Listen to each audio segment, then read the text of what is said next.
August 1966. Jim Morrison was sitting in the Los Angeles office of Elektra Records and had made a decision.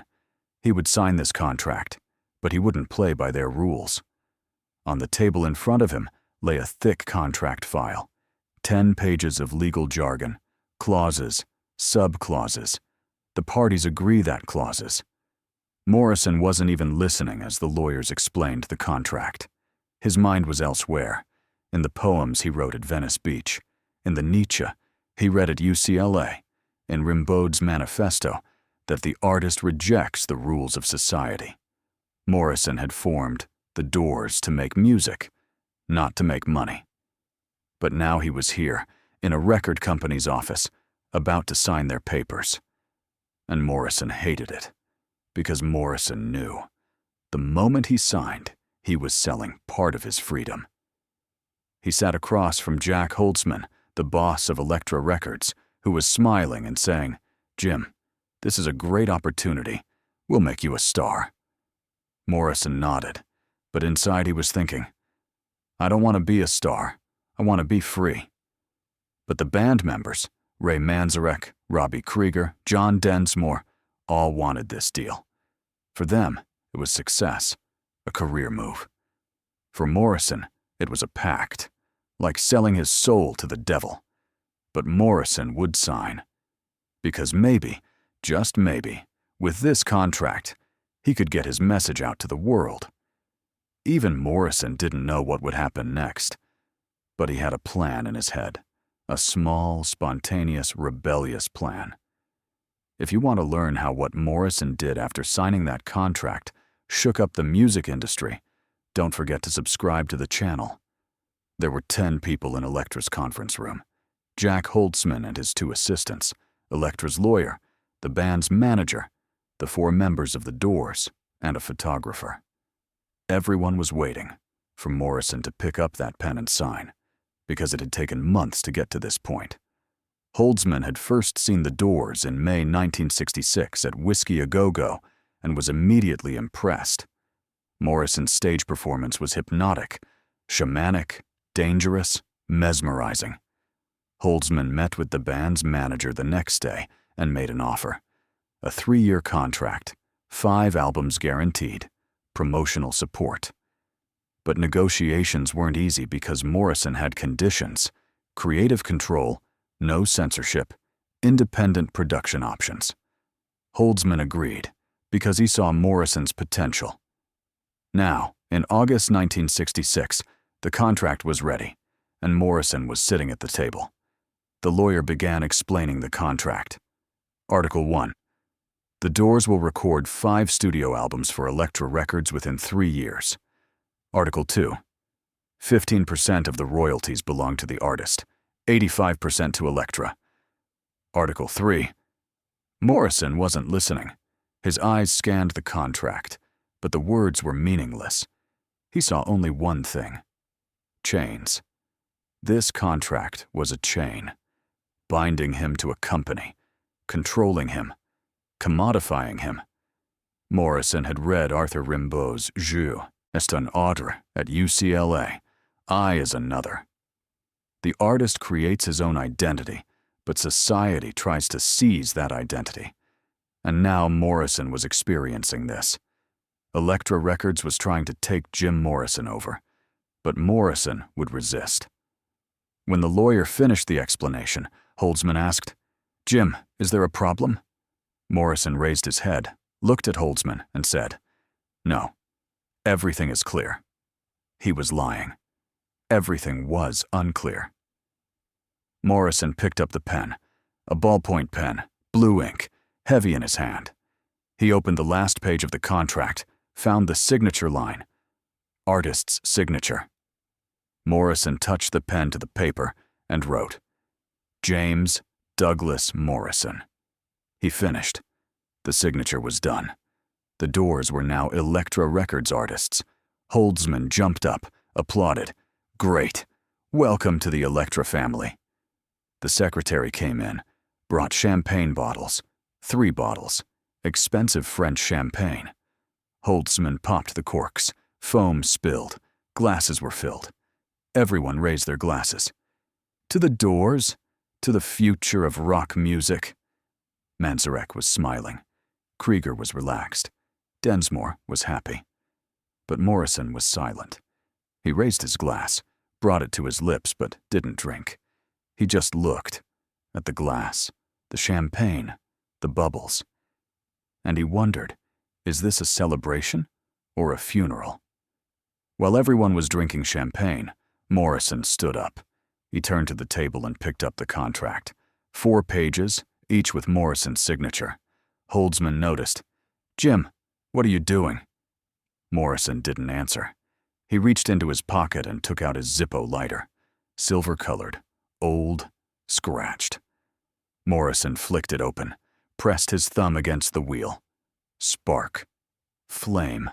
A small orange light. The room froze. Everyone tried to understand what was happening. Morrison touched the lighter to the corner of the contract. The paper caught fire. At first it was a small flame, then it grew. The edge of the contract blackened, curled, burned. Holzman screamed, "Jim, what are you doing? Stop!" Manzarek froze in shock, the glass almost falling from his hand. Krieger said, "Oh my God." Densmore recoiled. The secretary watched in terror. But Morrison didn't stop. The contract was burning in flames. Morrison was holding it. The fire was approaching his finger, but Morrison didn't feel it. He just watched. The contract's destruction, those legal sentences turning to ash, the chain melting.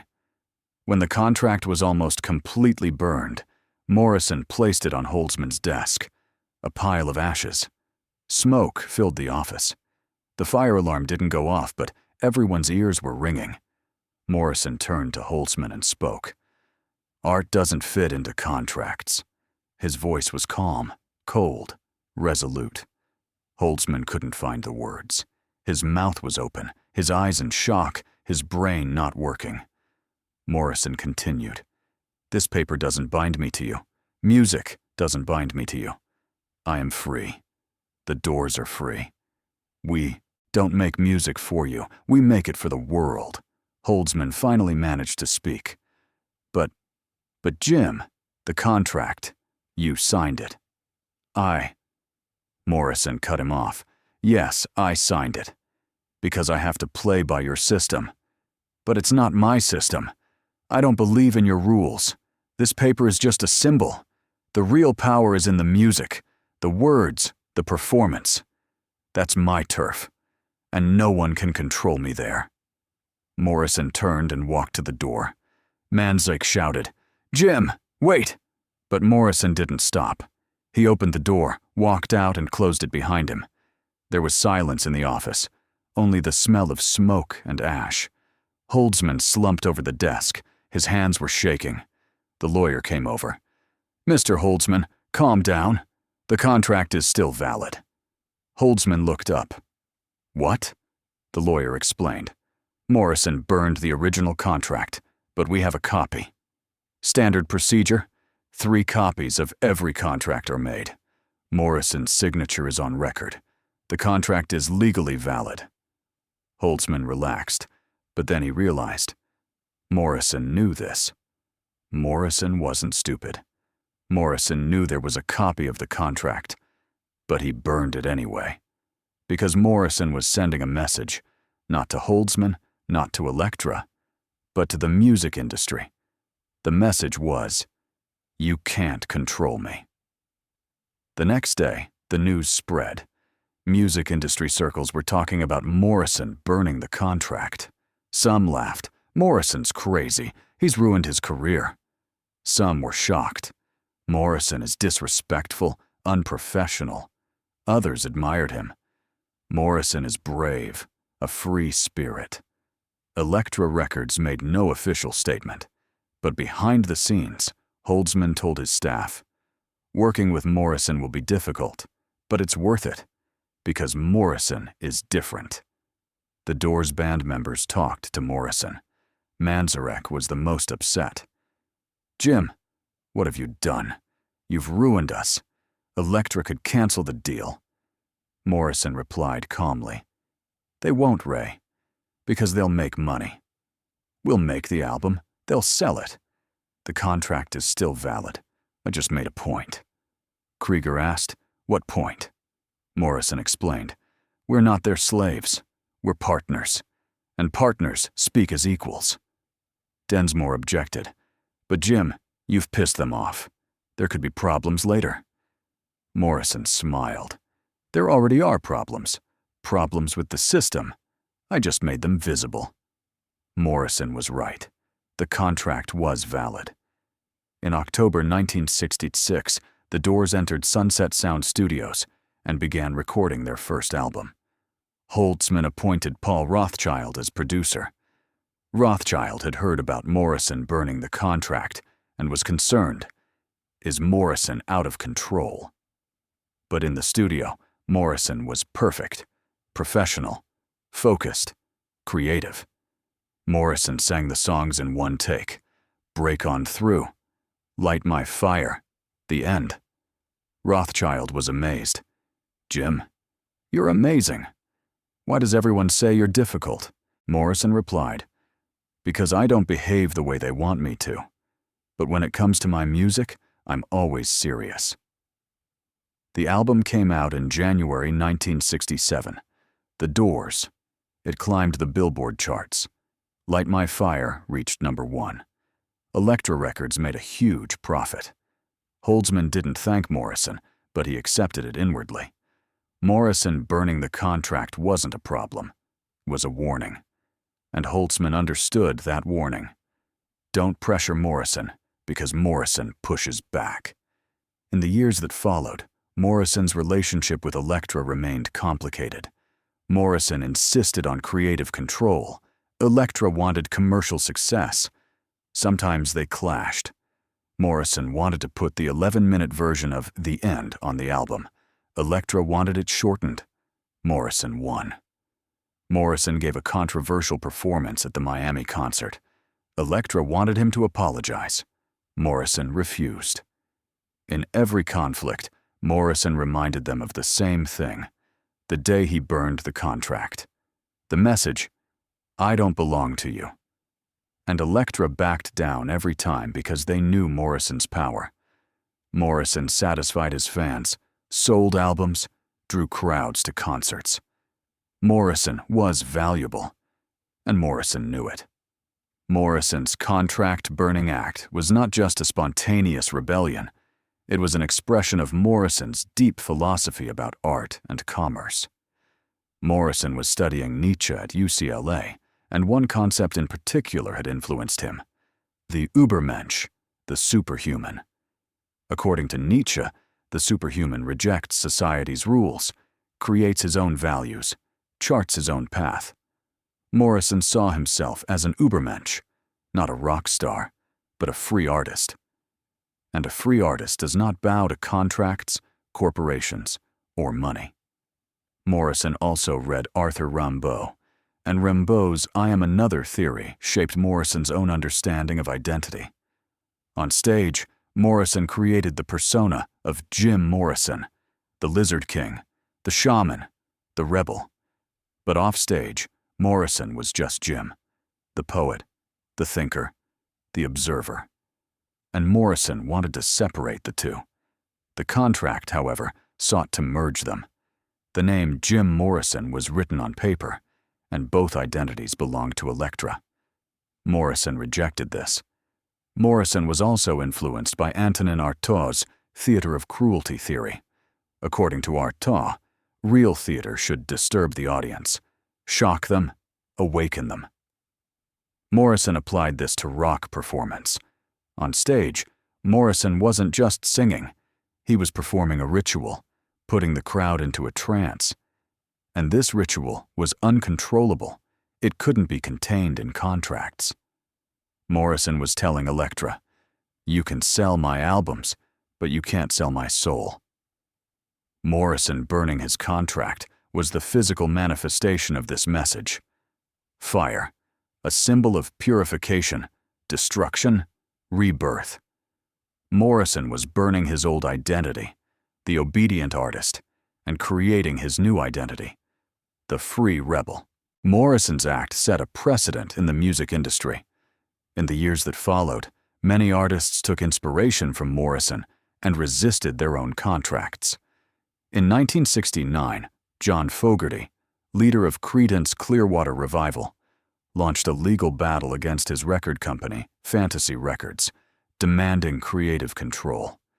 Fogerty referenced Morrison's contract-burning story. Morrison showed us that artists are not slaves. In the 1970s, Joni Mitchell added an unprecedented clause to her contracts. The artist has full creative control. The company cannot interfere. Mitchell said in an interview, "Morrison paved the way. He lit the fire. We followed the light." In the 1980s, Prince clashed with Warner Brothers Records and performed with "Slave" written on his face, a direct continuation of Morrison's "We are not slaves" message. Morrison's legacy wasn't limited to rock musicians. Hip-hop artists also embraced Morrison's philosophy. In the 1990s, Tupac Shakur referenced Morrison's contract-burning story when leaving Death Row Records. "Paper doesn't bind us. Music is free." In the 2000s, Taylor Swift fought to reclaim the rights to her old recordings and mentioned Morrison's name. Morrison understood in 1966, ownership matters. Today's independent artist movement, artists who release their own music on Spotify, working without a record label, are the direct heirs to Morrison's philosophy. That paper Morrison burned in 1966 sparked a revolution beyond contracts, the revolution of artist rights. Jim Morrison was only 27 when he died in Paris on July 3, 1971. It was a 5-year career from 1966 to 1971. But in those 5 years, Morrison changed the music industry forever. And it all began on that August day in the Elektra Records office. When Morrison burned that contract, he wasn't just burning paper. He was burning a system, burning a hierarchy, burning a concept of slavery. Morrison's statement, "Art cannot be contained by contracts," was not a simple slogan. It was a manifesto. And that manifesto lives on today. Today, when an artist says no to a record company, they carry Morrison's spirit. Today, when a musician chooses to work independently, they light Morrison's fire. And today, when we listen to Morrison's music, we don't just hear the songs, we hear a rebellion, we hear freedom, we hear a legacy. Morrison is dead, but his fire still burns. And that fire will never die, because art truly cannot be contained by contracts. Morrison proved this in 1966, and history has vindicated him